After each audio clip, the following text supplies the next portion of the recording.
Welcome to knowledge belt. आज हम Covid 19 के उपचार और उपचार के दरमियान जो मेडिसिन दवाइयां यूज होती है उनकी कीमतों के वृद्धि के बारे में जानेंगे।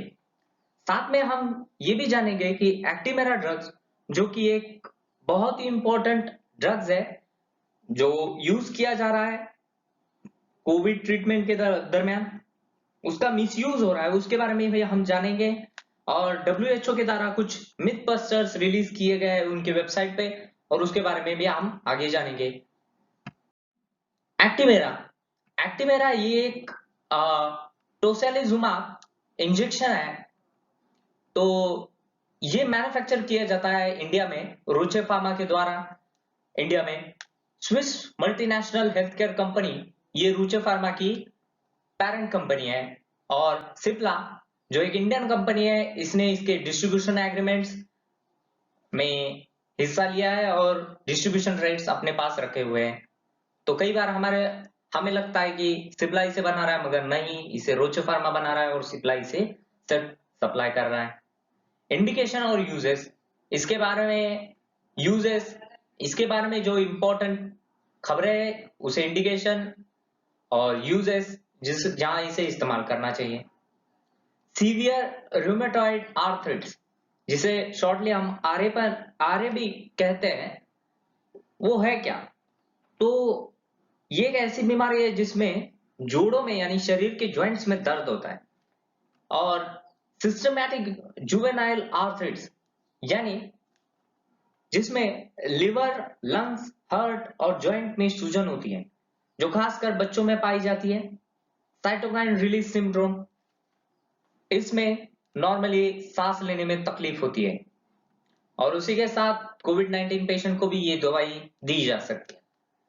इसका क्लास मोनोक्लोनिकल एंटीबॉडी है। मोनोक्लोनल एंटीबॉडी है यानी ये कैसी दवाई है? ये एक एंटीबॉडी है और ये मोनोक्लोनल है। मोनोक्लोनल यानी ये सिर्फ एक ही स्पेसिफिक एंटीजन के खिलाफ काम कर सकती है। अब इसके एक्शन के मैकेनिज्म के बारे में जानेंगे कि काम कैसे करती है। तो ये IL-6 इंटरल्यूकिन 6 रिसेप्टर इसको बाइंड करती है और ब्लॉक करती है, और जिससे हमें आराम भी मिलता है और सिम्टम्स भी कम हो जाते हैं। तो ये IL-6 के बारे में भी हम जानेंगे कि ये क्या होता है। तो IL-6 यानी इंटरल्यूकिन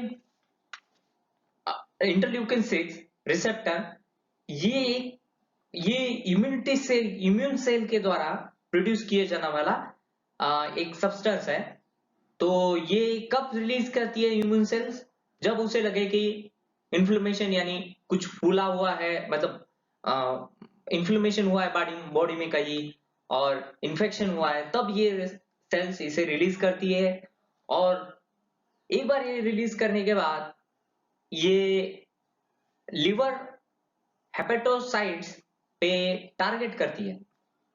और हेपेटोसाइट्स को टारगेट करने के बाद ये लिवर जो होता है वो फाइब्रिनोजन बड़े पैमाने पे रिलीज करता है। अब फाइब्रिनोजन रिलीज होने के बाद ये ब्लड क्लोटिंग वगैरह तैयार करता है बॉडी के अंदर, जिसकी वजह से हमें कार्डियो कार्डियोवास्कुलर ऐसी इवेंट्स दिखाई पड़ते हैं, या इसे हार्ट फेल्यूर भी कहा जा सकता है।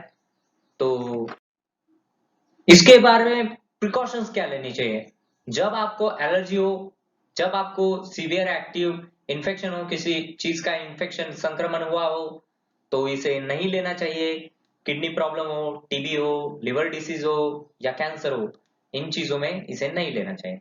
ड्रग इंटरैक्शंस यानी अगर ड्रग इंटरैक्शंस का मीनिंग क्या होता है इसके बारे में आपको बताओ तो, अगर कोई ड्रग्स है, एक ड्रग्स की वजह से दूसरे ड्रग्स का एक्शन में बदल जाना, मतलब अगर किसी इनमें से कोई ड्रग्स अगर एक्टिमेरा के साथ आप लेते हैं तो उसका एक्शन चेंज हो जाएगा। ये वारफीन है, या कैल्शियम चैनल ब्लॉकर है, ये साइक्लोस्पोरान है। ऐसे कई से ड्रग्स है जिनके साथ ये नहीं लेना चाहिए। अब ड्रग इंटरैक्शन 3 टाइप के हो सकते हैं। तो पहला टाइप है ओरिजिनल ड्रग का जो इफेक्ट है वो कम हो जाना, या ओरिजिनल ड्रग का जो इफेक्ट है वो बढ़ जाना, या फिर साइड इफेक्ट दिखना। तो इन तीनों में से ही एक हो सकता है। तो साइड इफेक्ट्स में हमें देखने को मिलता है माइल्ड फीवर, कफ, हेडेक, हाई बीपी, रेनी नोज, रनी नोज, सोर थोरेट्स, constipation, diarrhea, mouth ulcer, skin infection and joint pain। Storage, अब इसे स्टोर 2 से 8 डिग्री सेल्सियस पे करना चाहिए और बच्चों और लाइट से इसे दूर रखना चाहिए, और डॉक्टर से बिना पूछे इसे नहीं लेना चाहिए, और डॉक्टर से प्रिस्क्रिप्शन लिख के लें, उसके बाद मेडिकल पे जाके इसे आप ले सकते हैं। मगर अभी इसका शॉर्टेज चलो है तो मुझे नहीं लगता कहीं मिलता होगा। मिलता है तो वेरी गुड, आप लीजिए। ये अवेलेबल है 80 mg में, 200 mg में और 400 mg में, यानी 20 ml में। 20 ml इसका वॉल्यूम है और इन साइजेस में ये अवेलेबल है। उसके बाद ये केस हुआ था मुंबई में, जहां पे नीता जी अरेस्ट हुई थी मनीष नगर नवी मुंबई में, आस्किंग 60,000 रुपीज फॉर एक्टिमेरा, जबकि उसकी ओरिजिनल प्राइस 45,000 थी, या 40,000 ही है अब तो 400 mg का, यानी सबसे बड़ा वाला 20 ml का ये इंजेक्शन था। सिप्ला कंपनी के द्वारा डिस्ट्रीब्यूट किया जाता है इसे, without verifying if customer wanted for patient और विदाउट प्रिस्क्रिप्शन, यानी कोई जांच नहीं की उन्होंने कि पेशेंट को ही चाहिए, और कोई प्रिस्क्रिप्शन भी नहीं मांगा उन्होंने डॉक्टर से। Joint team of Kalyan crime branch और एफडीए, इन दोनों ने मिलकर ये पकड़ा है इन्हें, और उन्होंने ये भी कहा था कि 15 वेयर्स अरेस्टेड, 15 और लोग अरेस्ट हुए हैं ऐसे केस में, 4 केस में, 4 रेड्स में, जो इस चीज की ब्लैक मार्केटिंग कर रहे थे। 8 were arrested for illegal selling of antiviral medicines in Hyderabad। अब ये 8 लोग अरेस्ट हुए थे, उनमें से 7 थे हैदराबाद से और 1 था दिल्ली का आदमी। और ये एंटीवायरल मेडिसिन जैसे रेमडेसिविर, एक्टिमेरा और फेविफ्लू टैबलेट्स बेच रहे थे इलीगली। तो हैदराबाद पुलिस आफ्टर क्वेश्चनिंग कि उन्होंने पूछा उन आदमियों को, और उसके बाद उनको पता चला कि ये कोविफर रेमडेसिविर जो मेडिसिन है कोविफर के नाम से बेची जा रही थी, वो 5,400 रुपए की थी, मगर उन्होंने 30 से 40,000 इसके लिए है। और एक्टिमेरा है, उसका कीमत 40,000 के आसपास है, मगर ये 90,000 से 1 लाख तक बेचा जा रहा है। फेबिफ्लू 3,500 का है, मगर 4 से 5,000 तक उसकी एक स्ट्रिप बेची जा रही है। उसके बाद इन सबको बुक किया गया है, मतलब इन पे चार्जेस है IPC, the drugs price control order के, और essential commodity act 1955 and drugs and cosmetics act 1940। और अब ये दवाई शॉर्ट सप्लाई, मतलब इसका सप्लाई शॉर्टेज चल रहा है, ये बहुत कम है। तो ऐसा क्यों है? ऑब्वियस है, डिमांड बहुत ज्यादा है, इसलिए एक कारण है इसका। और दूसरा मेन रीजन है कि स्विस फार्मास्यूटिकल, ये मेजर जो है रोचे, उसकी जो कंपनी है, उसने कंप्लीट मोनोपोली हासिल की है इस ड्रग्स के ऊपर, कि ये ड्रग्स कौन बनाएगा।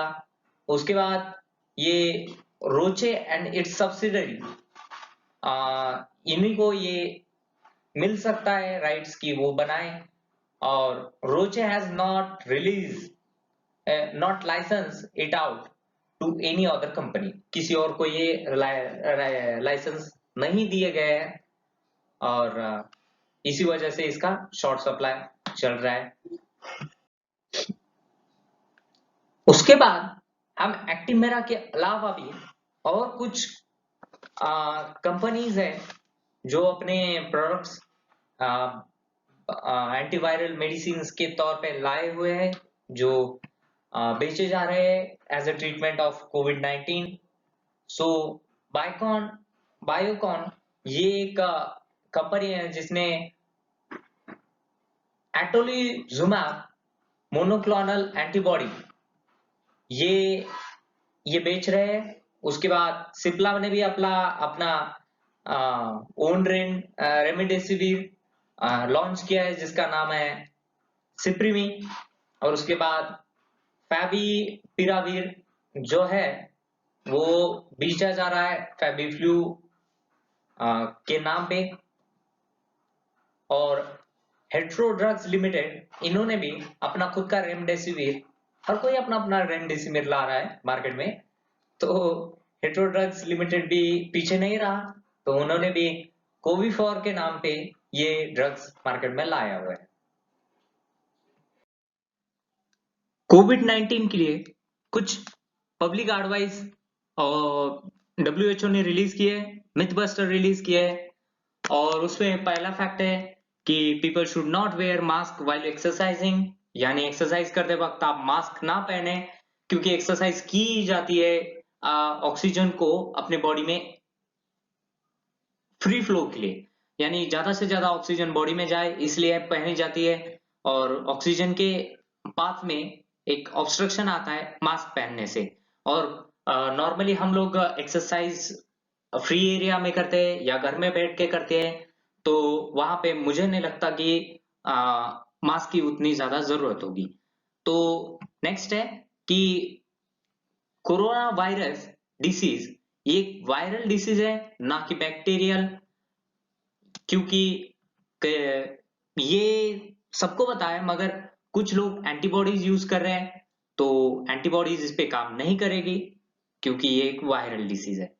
तो उसके बाद उन्होंने बताया है कि prolonged use of medical mask when properly worn does not cause CO2 intoxication nor oxygen deficiency। मतलब ज्यादा देर तक आप मेडिकल मास्क लगा के रखते हैं अच्छी तरह से, तो वो आपको ऑक्सीजन डिफिशियंसी नहीं देता है, ना ही वो CO2 का कोई इंटॉक्सिकेशन इन आपके बॉडी में रखता है। उसके बाद अगला फैक्ट है कि drinking alcohol does not protect you against कोविड-19 and it can be dangerous. So ये WHO ने बताया है कि बॉडी कोई सैनिटाइज नहीं होती अल्कोहल से, तो उसका सेवन ना करें और ये खतरनाक हो सकता है आपके लिए। अगला फैक्ट है कि thermal scanner can not detect covid. Thermal scanner का काम होता है कि वो टेम्परेचर नापे बॉडी का, ना कि उसका काम है कि वो कोविड-19 को डिटेक्ट करे। तो जैसे कि सबको पता है कोविड-19 का एक सिम्टम है, उसमें फीवर आ जाता है, तो उसी वजह से थर्मल स्कैनर को यूज किया जाता है। अगला फैक्ट है कि there are currently no drugs licensed for the treatment or prevention of COVID-19। यानी अब तक कोई भी ड्रग्स या ट्रीटमेंट लाइसेंस नहीं किए गए हैं WHO के द्वारा। मैं यहां बोलना चाहूंगा WHO ने कोई भी लाइसेंस रिलीज नहीं किया है किसी भी का मेडिकल को या ड्रग्स को ट्रीटमेंट या प्रिवेंशन के लिए WHO ने नहीं किया, मगर हमारे इंडियन गवर्नमेंट या बहुत से देशों के गवर्नमेंट ने बहुत से ड्रग्स रिलीज किए हैं। तो ये एंड है इस वीडियो का, एंड आपको बहुत बहुत शुक्रिया कि आपने अपना वक्त निकाल के ये वीडियो देखा। अगर वीडियो पसंद आता है तो लाइक कीजिए, मेरे चैनल को सब्सक्राइब कीजिए, और धन्यवाद।